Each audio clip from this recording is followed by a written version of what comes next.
semuanya, it's Keke and welcome back to my channel.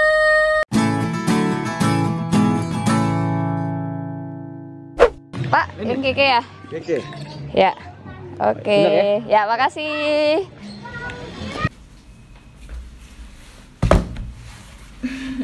Nah, seperti yang kalian tahu, di channel aku suka share berbagai macam tips yang bersumber dari pengalaman dan pengetahuan aku. Di video kali ini, aku akan share ke kalian apa aja sih hal yang memotivasi aku dari kecil sampai sekarang agar aku bisa memperjuangkan untuk mendapatkan experience dan knowledge tersebut. Nah, aku akan cerita-cerita terkait motivasi barengan sama kalian sambil kita bareng-bareng juga unboxing my silver play button yang baru banget nyampe tadi. Yes. Excited gak? Excited. So kalau misalnya kalian tertarik, seperti biasa, stay tune. Nah, ini aku nggak biasanya sih sebenarnya sangat open up mengenai cerita masa kecil aku, but aku akan coba open up di sini. So jadi kalau misalnya aku mulai dari dulu banget, aku nggak selalu mendapatkan apa yang aku mau gitu. I'm coming from broken home family, jadi mama sama papa aku tuh kayak udah pisah mulai dari aku bahkan belum lahir. So practically aku kayak nggak pernah tahu gitu papa aku kayak apa, jadi emang nggak pernah ketemu juga. Selama ini aku banyak berinteraksi dan hidup ya sama keluarga mama aku dan sama mama aku sama kakak aku gitu.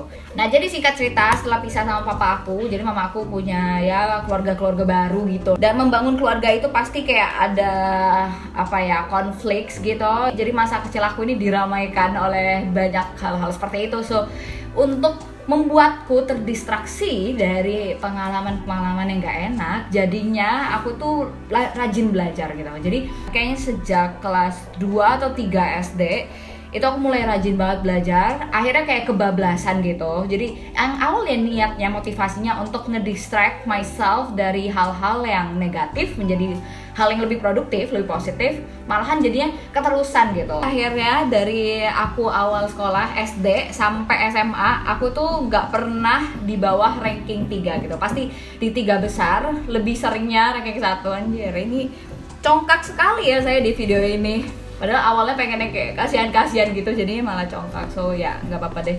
Ya kayak gitu sampai SMA. Long short story, dengan ranking dan apa ya, kemampuan dan confidence yang aku punya nih waktu itu, akhirnya aku kayak memutuskan oke, kayaknya aku bisa nih coba daftar ke kampus yang agak lebih kompetitif gitu ya. Dan juga aku pengennya yang di luar kota, yang jauh dari Malang gitu, karena kayaknya aku udah punya pengalaman buat tinggal sendiri. Waktu itu sejak kelas 1 SMA aku udah ngekos sendiri, tapi tetap di dalam satu kota, cuman kan rumahku kayak di kabupaten gitu ya, Malang coret gitu guys. Sekolah aku sama aku tuh di Malang kota banget, jadi agak distance-nya agak cukup jauh. Jadinya akhirnya aku ngekos sendiri. Dari pengalaman-pengalaman ini aku kayak punya confidence untuk sekolah di ITB gitu. Jadi akhirnya aku bekerja keras dari situ, mencari tahu info-info soal fakultas yang aku pengen. Dan ternyata aku baru tahu, oh my god, kalau misalnya mau kuliah di luar kota biayanya nggak kecil, Bo. Lagi fakultas aku waktu itu sekitar 20 juta per semester, dan I know my mom couldn't afford that. Jadinya aku kayak harus berjuang lebih keras dari teman-teman yang lain buat cari info soal beasiswa gitu. Dengan bantuan banyak orang, alumni dan lain-lain, akhirnya alhamdulillahnya banget waktu itu akhirnya aku dapat beasiswa bidik misi guys. Yes, aku dapat bidik misi guys. Ya sebenarnya nggak yang miskin banget, sebenarnya keluarga aku cukup ya menengah. Cuman di sini perlu digarisbawahi, sebenarnya bidik misi itu nggak cuman buat orang-orang yang benar-benar nggak mampu secara hidup, tapi lebih ke mungkin yang nggak mampu untuk bayar kuliah sendiri. Aku dengan berpegang pada prinsip itu akhirnya kayak ya udah, aku kerja keras, kerja ikhlas, kerja cerdas. Ya.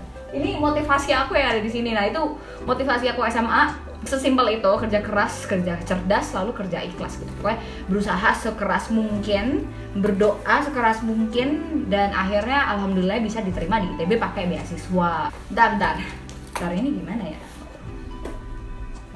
Oke. Nah, setelah udah masuk ITB tuh, aku baru sadar bahwa ternyata semua orang yang masuk ITB ini dulunya di SMA-nya masing-masing sama-sama ranking 1, 2, 3 guys. Disitulah mulai kayak terjadi krisis. Yang awalnya juara kandang doang ya, akhirnya masuk ke kandang macan, kandang gajah actually. Akhirnya agak kaget juga gitu, dan waktu itu kayak sempet kayak lost confidence juga. Akhirnya motivasi aku agak bergeser. Yang awalnya mungkin aku sangat agak ambisius gitu ya, pengen jadi yang terbaik, berusaha yang paling keras. Akhirnya agak bergeser. Motivasi waktu itu kayak ya udah nyampe sini, udah nyampe Bandung, ya udah explore sebanyak mungkin gitu. I didn't regret that karena waktu itu aku benar-benar kayak banyakin traveling, ikut-ikut organisasi, ikut-ikut kegiatan. Walaupun waktu itu cuma dapat exposure di kulit-kulitnya aja, nggak sampai mendalami sesuatu banget. Tapi dari situlah aku pas lulus bisa berani untuk bisnis sendiri gitu. Dan walaupun nih to be honest ya di video ini bahwa ternyata bisnis sendiri juga nggak gampang. Privilege is real guys. Kalau misalnya kalian emang perantau, terus kayak kalian ekonomi nggak terlalu oke banget ya, kalian harus benar-benar berjuang berkali-kali lipat lebih keras. Apalagi kalau misalnya kalian pengennya bisnis sendiri gitu, karena semua serba nggak pasti kan. Nah tapi aku bersyukur banget sih sebenarnya dengan waktu-waktu itu 3 tahun pertama setelah lulus itu aku benar-benar ngerasa aku tuh explore a lot dan I reflect a lot. Jadi kalau misalnya awalnya nih benar-benar cuma explore aja buat diri sendiri, sekarang kayak lebih reflektif gitu. Ada kejadian apa aku reflektif, ada masa lalu apa aku reflektif, ada orang bersikap kayak apa ke aku jadi reflektif banget. Karena lebih conscious juga terhadap diri sendiri, udah lebih kenal sama diri sendiri, akhirnya aku bisa starting my YouTube channel ini juga gitu. Karena mostly tips-tips yang aku kasih buat kalian tuh adalah hal-hal yang pernah aku alamin atau teman aku pernah alamin. Aku reflect dan aku synthesize lah menjadi kayak poin-poin tips yang kira-kira mudah dicerna dari pengalaman-pengalaman tersebut gitu.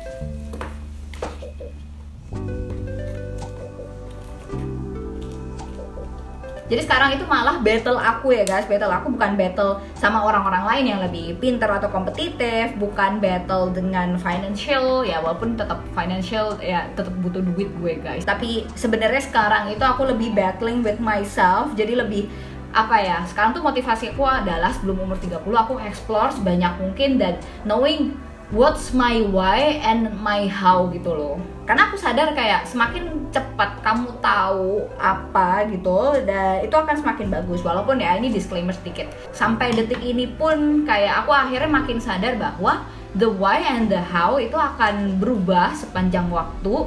Dan itu bukan sesuatu yang kayak satu malam kalian temuin terus kayak oh iya ini tujuan hidup aku, enggak sih. Jadi bukan nemu tapi lebih ke membentuk why dan how kalian sendiri. Jadi benar-benar customize berdasarkan kalian aja. Sebenarnya aku banyak termotivasi untuk akhir-akhir ini ya, banyak termotivasi secara eksternal guys, terutama dari kalian-kalian yang udah dukung aku, udah banyak komen, dan ini by the way pas banget. Jadi terima kasih banyak buat kalian. Jadi by the way guys, sekali lagi terima kasih banyak buat kalian karena kalian benar-benar my source of motivation. Jadi komen kalian, terus abis itu kalian mau nonton video aku itu benar-benar memberikan sense of apa ya, oh aku harus gerak maju terus nih, walaupun aku mungkin bimbang dalam menentukan dan memilih my why and my how. Tapi dengan dukungan eksternal dari kalian, dari orang-orang terdekat aku selama merantau ini dan keluarga aku juga, itu benar-benar sangat motivating. Dan aku ngerasa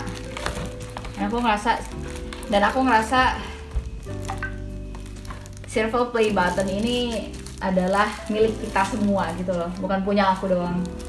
Thank you so much guys. Coba kita buka ya, kita agak pause sedikit.